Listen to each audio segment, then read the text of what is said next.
ETF index mutual funds నేర్చుకుని stock మార్కెట్లో రాణించాలనుకుంటున్నారా? వెంటనే ఈ నెంబర్కి కాల్ చేయండి.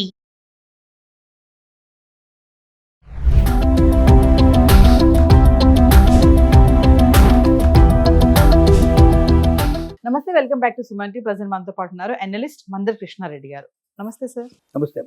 సార్, కేంద్రం తీసుకొచ్చినటువంటి సంచార్ సాథి యాప్ ఇప్పుడు అది ఒక కాంట్రవర్సీగా మారింది. ఎక్కడ చూసినా న్యూస్ పేపర్లో అదే న్యూస్, చాలా మంది దాని మీద రీల్స్ కూడా చేస్తున్నారు.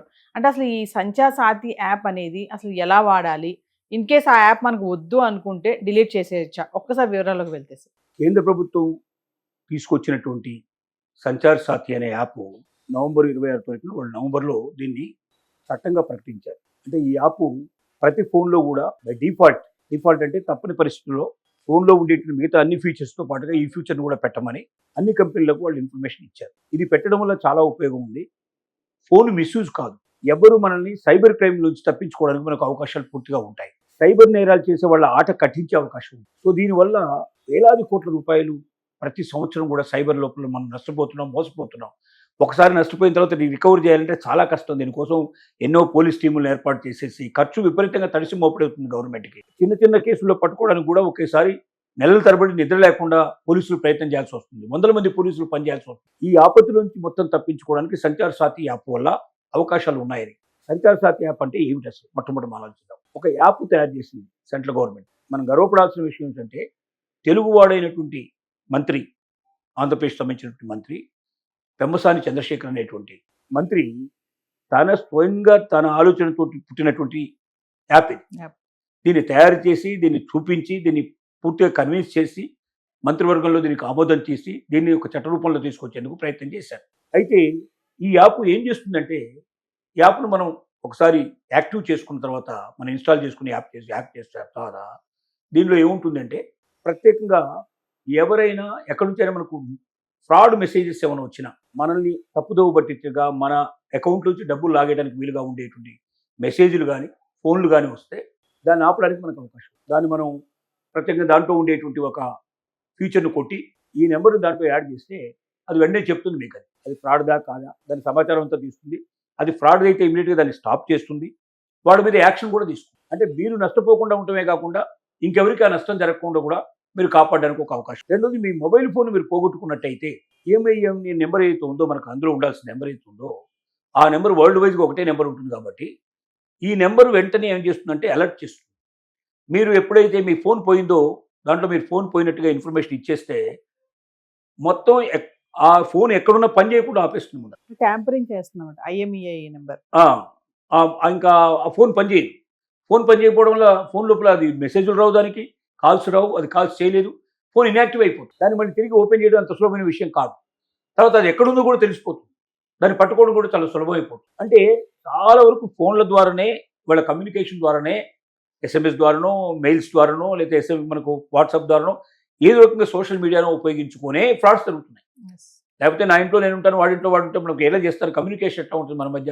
కాబట్టి కమ్యూనికేషన్ ఉండేటట్టుగా ఫోన్లను ఉపయోగించుకుంటున్నారు. కాబట్టి మొబైల్ ఫోన్ల ద్వారా జరిగేటువంటి ఎక్కువ భాగం ఫ్రాడ్స్ని మొత్తం అరికట్టడానికి మనకు సంచార్ సాథి ఉపయోగపడుతుంది. ఇది ఒక వరం లాంటిది. నిజం చెప్పాలంటే మనం ఫ్రాడ్లోంచి బయటపడడానికి, ఇతరులు ఫ్రాడ్లోకి లేకుండా ఉండడానికి, దొంగల్ని పట్టించడానికి, ఫోన్లు ఎక్కడైనా మిస్యూజ్ అయితే ఆ ఫోన్లు మనం పట్టుకోవడానికి, మన ఫోన్ మనం భద్రంగా మనం తెప్పించుకోవడానికి, మన ఫోన్ డియాక్టివేట్ అవడం వల్ల ఏమవుద్ది, ముందు దాన్ని ఉపయోగించుకునే ఫ్రాడ్ చేసే అవకాశాన్ని మనం ఆపేసినట్టు అవుతుంది. అంటే మరి ఎంతో అవసరం ఈ యాప్ అని అంటున్నారు కదా సార్. మరి కొంతమంది అంటున్నారు ఇది మీకు అవసరం లేకపోతే డిలీట్ చేసేయచ్చు ఫ్యూచర్ అని కూడా అంటున్నారు. మరి ఎందుకు? సెంట్రల్ గవర్నమెంట్ చేసిన పని ఏమిటంటే, వాళ్ళు ఇచ్చినటువంటి నోట్లో ఆ చట్ట ప్రకారం వాళ్ళు చెప్పిన దాంట్లో ఏంటంటే, ఇది ఖచ్చితంగా డిఫాల్ట్ కింద ప్రతి ఫోన్లో రావాలి. అన్ని కంపెనీలకి ఇన్ఫర్మేషన్ ఇచ్చారు.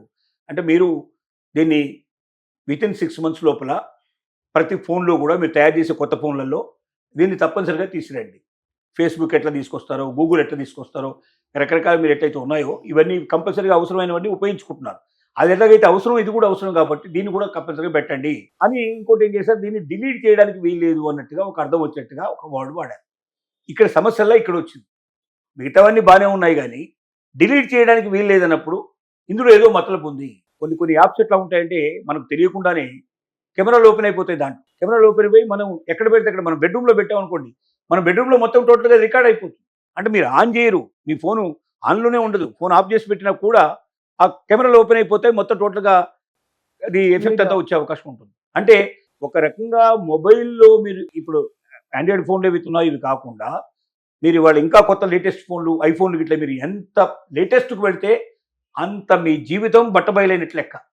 అంత మన జీవితాలు మనం పూర్తి వాళ్ళ ముందర ఓపెన్ చేసి పెట్టుకున్నట్లు లెక్క. మన సంభాషణలు వాళ్ళకి తెలుస్తుంటాయి, మనం జరిగేటువంటి కార్యక్రమాలన్నీ జరుగుతాయి, చివరికి బెడ్రూమ్ కార్యకలాపాలు కూడా వాళ్ళకి తెలిసే అవకాశాలు ఉంటాయి. ఇది చాలా మందికి తెలియక ఇంకా లేటెస్ట్ కావాలని వెళ్తున్నారు. ఎంత లేటెస్ట్కు వెళితే అంత స్మూత్గా ఇన్ఫర్మేషన్ ప్రపంచానికి వెళ్ళిపోయే అవకాశాలు కూడా ఉన్నాయి.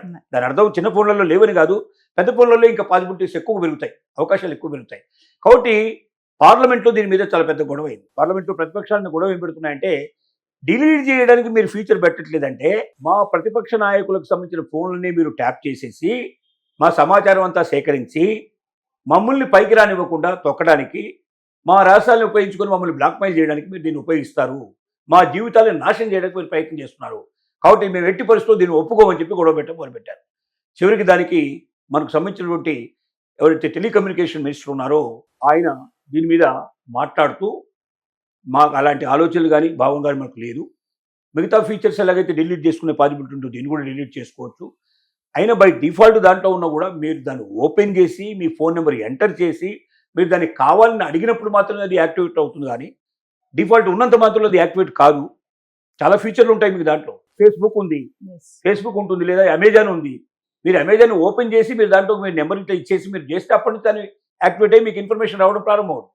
మీరు ఓపెన్ చేయకపోతే అది ఎప్పటికట్లాగే ఉండిపోతుంది. అంటే ఒకవేళ మీకు ఇది ఇష్టం లేకపోతే మీరు ఓపెన్ చేయకండి.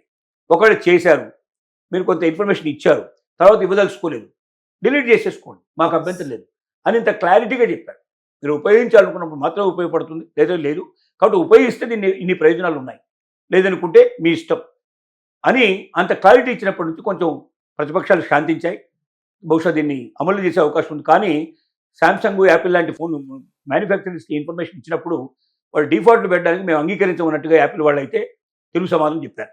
కానీ ప్రభుత్వం తలుచుకుంటే వాళ్ళని వెంటనే కన్విన్స్ చేయగలుగుతుంది, లేకపోతే నీ ఫోన్సే మొత్తం ఆపారేస్తామని చెప్పి ఇండియాలో మీ ఫోన్లు అమ్మడానికి వీల్లేదని ఒక జవాబు ఇచ్చేస్తే చచ్చినట్టు వెంటనే తెల్లని కావచ్చు. ఎందుకంటే లక్షల ఫోన్లు అమ్ముడుపోతున్నాయి, కోటాను రూపాయలు సంపాదిస్తున్నారు. అది లేని పరిస్థితుల్లో వాళ్ళకి చాలా నష్టపోతారు. కాబట్టి ప్రతి కంపెనీ ఒప్పుకుంటుంది, లైట్గా తీసుకుంటున్నారు. కానీ ఒకవేళ గవర్నమెంట్ స్ట్రాంగ్గా తీసుకుంటే డెఫినెట్గా అది అవుతుంది. ఏదైనా ఇప్పుడు అవైలబిలిటీ ఉంది. 2 సంవత్సరాల నుంచి జీవన్సాథి యాప్ ఆల్రెడీ వచ్చింది మార్కెట్లోకి. దీన్ని చాలామంది తీసుకున్నారు. అయితే కొద్దిమంది, మొత్తం టోటల్ పర్సెంటేజ్ తీసుకుంటే 80 కోట్ల నుంచి 90 కోట్ల మంది సుమారుగా మన భారతదేశం లోపల ఆండ్రాయిడ్ ఫోన్స్ వాడుతున్నారు. వాటిలో దాన్ని ఉపయోగించుకున్న వాళ్ళు 1,70,00,000 2 కోట్ల లోపలే ఉన్నారు ఇప్పుడు మొత్తం. అంతకన్నా ఎక్కువ లేరు. అంటే చాలా తక్కువ పర్సెంటేజ్ ఉపయోగిస్తున్నారు, మిగతా వాళ్ళు ఉపయోగించలేదు. కానీ అందరూ ఉపయోగించినప్పుడు మన దేశం లోపల ముఖ్యంగా ఈ సైబర్ నేరాల సంఖ్య బాగా పడిపోతుంది.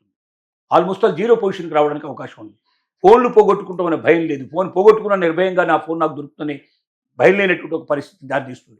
ఎన్నో ప్రయోజనాలు ఉండి సామాన్య జనం దగ్గర నుంచి కోటీశ్వరుల దాకా ప్రతి ఒక్కరికి ఉపయోగపడే ఈ సంచారి సాతి ఏదైతే ఉందో దీన్ని కంపల్సరిగా ప్రతి ఒక్కరు ఉపయోగించుకొని లబ్ధి పొందడం చాలా అవసరం. Thank you.